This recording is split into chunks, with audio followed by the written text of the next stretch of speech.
Mahaɗin rayuwata babi na 14.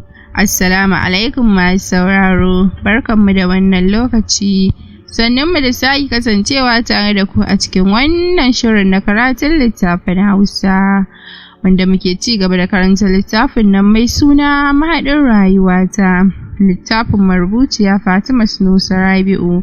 Sai ku kasance tare da ni domin jin ci gaban labarin.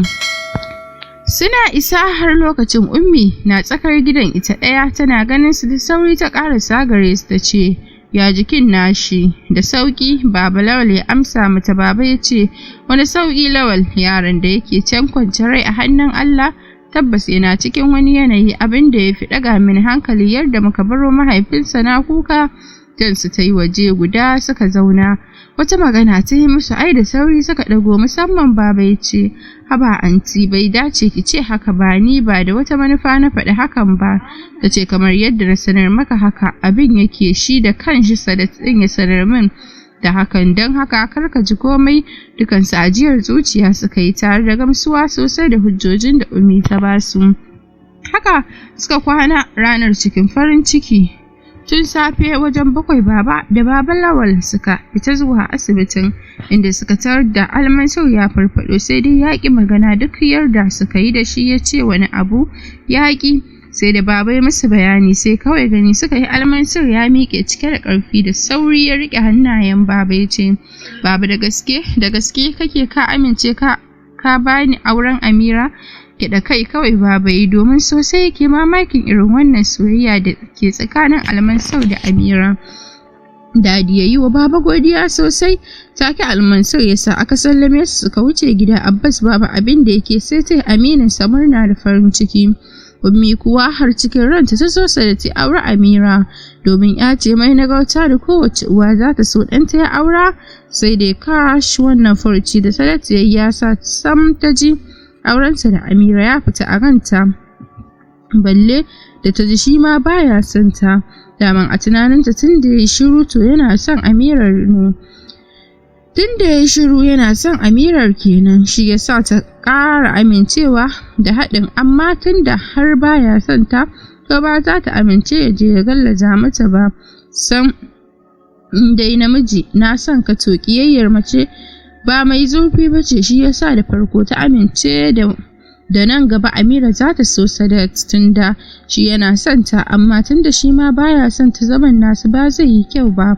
Shi yasa ta amince da kawai ta ce wa ƙannanta Sadat ya same ta ya ce ya bar wa Almansur Amira, shine ya fi dacewa da ita, ba wai dan baya son ta ba, sai dan Almansur ya fisa buƙatar ta kuma ya haƙura da ita har abada. Ta san hakan ne kawai zai sa babanmu ya amince, don ya yi rantsuwa akan idan ba Sadat ba ne ya ce ya fasa, to ba zai fasa aura masa Amira ba. Ta ja numfashi, ko kaɗan ba ta so Amira ta kasance cikin baƙin cikin ɗa namiji. Haka ta sa Sayyada suka je ɗauko Amira gidan 'yar Borno. Duka gidan babu wanda ya san abin da ke faruwa, kuma ba wanda ya faɗa a cikinsu. Abu na Allah, kamar an ɗaure musu baki. Wannan shine da haka dai aka gama wa sauran amare kwalliya. Amira kuwa tana gefe tana kallon su a raunane. Misalin karfe 2 na rana, dumbin ɗaruruwan jama'a suka shaida ɗaurin auren 'yan matan gidan da mazajen su. Kalmar ta zo wa Sadat a bazata da ya ji ana shaida auren Almansur Abdulkarim Mansur da Hawwa'u Sa'id Kabir akan sadaki 500,000. Mugun razana ya miƙe cikin tsananin mamaki da al'ajabi da mugun shock, musamman da ya ji ana ɗaura nasa auren da Fa'iza 'yar wajen Baba Lawal, babbar 'yarsa sa'ar Amira. Cikin wata irin rikicewa ya nufi cikin gidan da yake. Masallacin da aka ɗaura auren ba shi da nisa da gidan su Amira.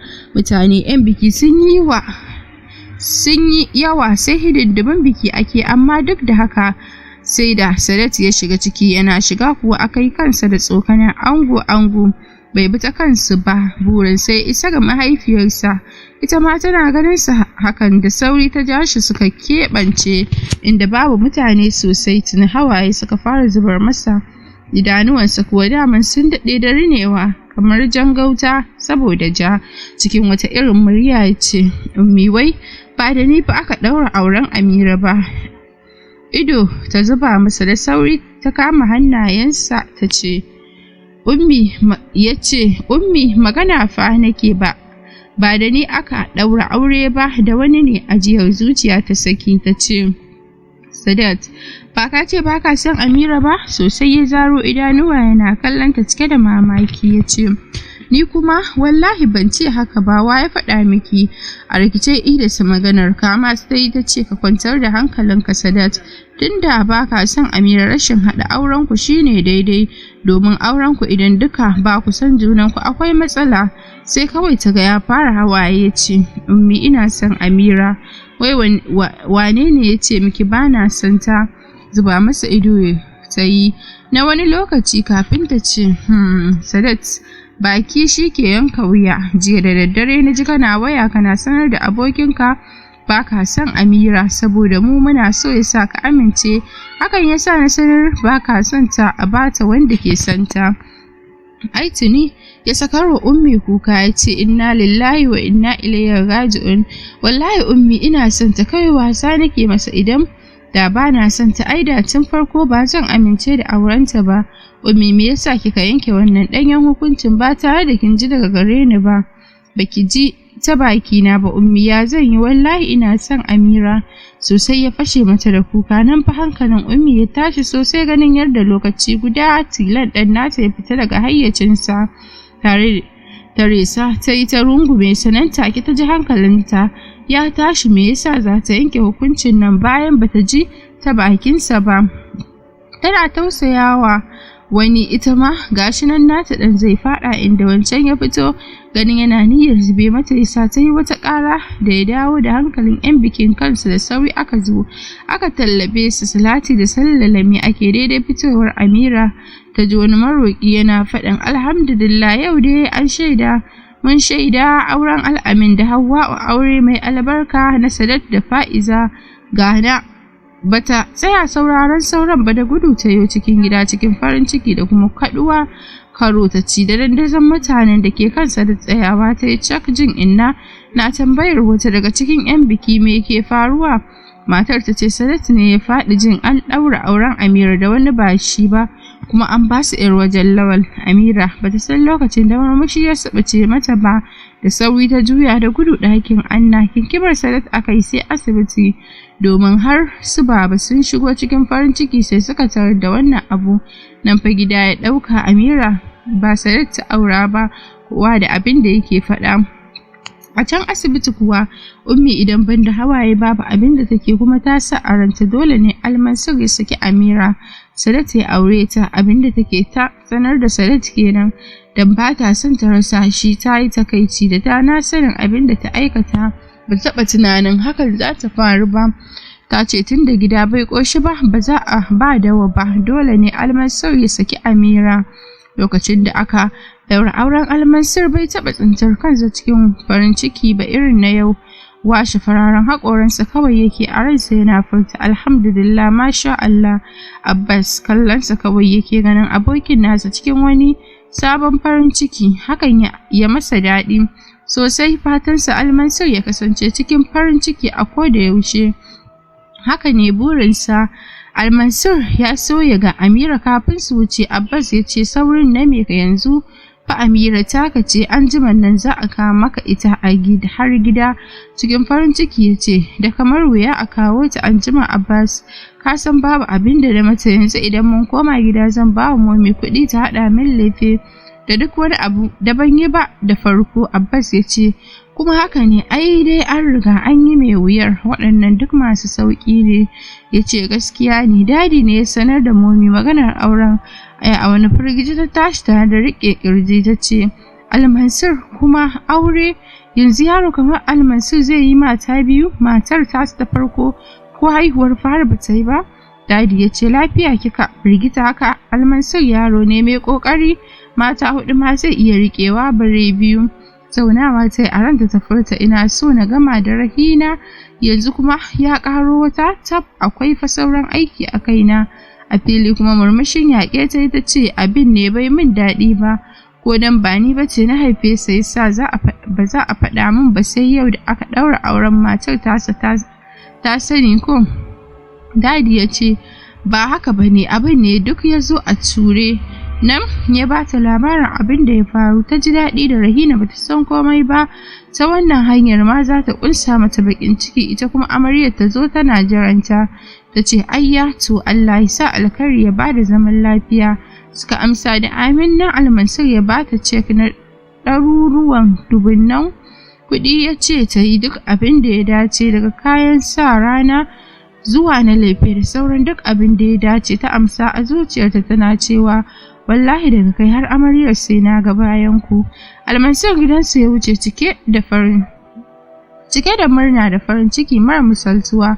Momi kuwa suna fita ta ɗauki waya ta kira Rahina, har ta katse bata ɗauka ba, ta sake kira tana murmushin mugunta. Ta ce zama ki ɗauka ne, wallahi ina gab da maganin ki jahilar banza da kikiya. Kira na 4 sannan ta ɗauka tana wani yatsuna. Hello, ta ce cikin iyayi. Momi ta yi muguwar dariya ta ce Rahina, ƙarshenki ya fara zuwa, ina mai sanar miki a yau aka ɗaura auren Almansur tare da zaɓi na wacce muka haɗa kai domin cimma manufarmu. Ai sosai Rahina ta kaɗu, amma sai ta danna zuciyarta kamar bata ji komai ba. Ta ce ke Asuwa za ki sake yi wa Almansur zaɓi ya yarda? Kin riga kin baro kari tun ran tubani.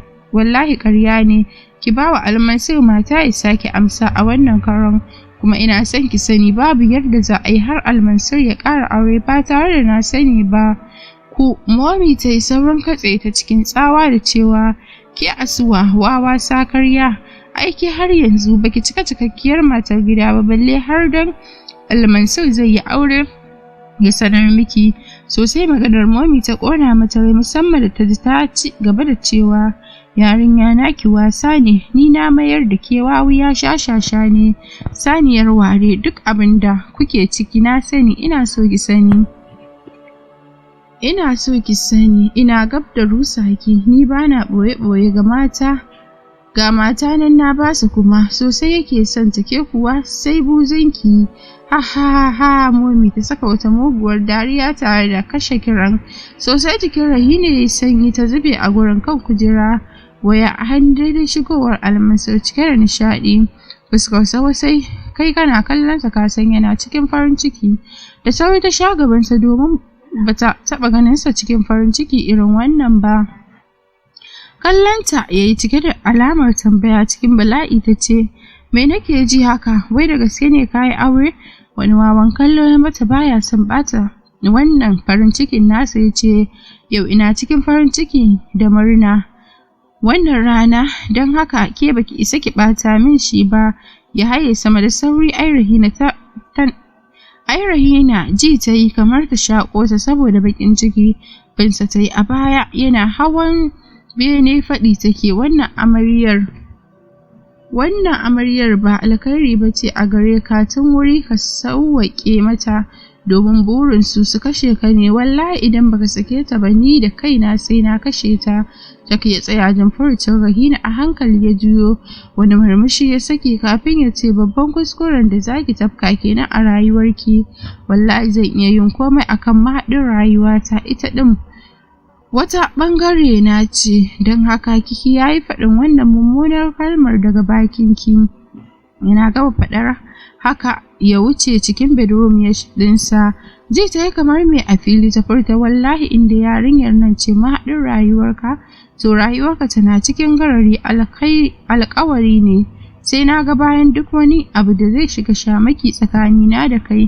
To masu sauraro, bari mu dakata a nan, sai kasance tare da ni a cikin shiri na gaba domin jin ci gaban wannan labarin. Mu kasance lafiya.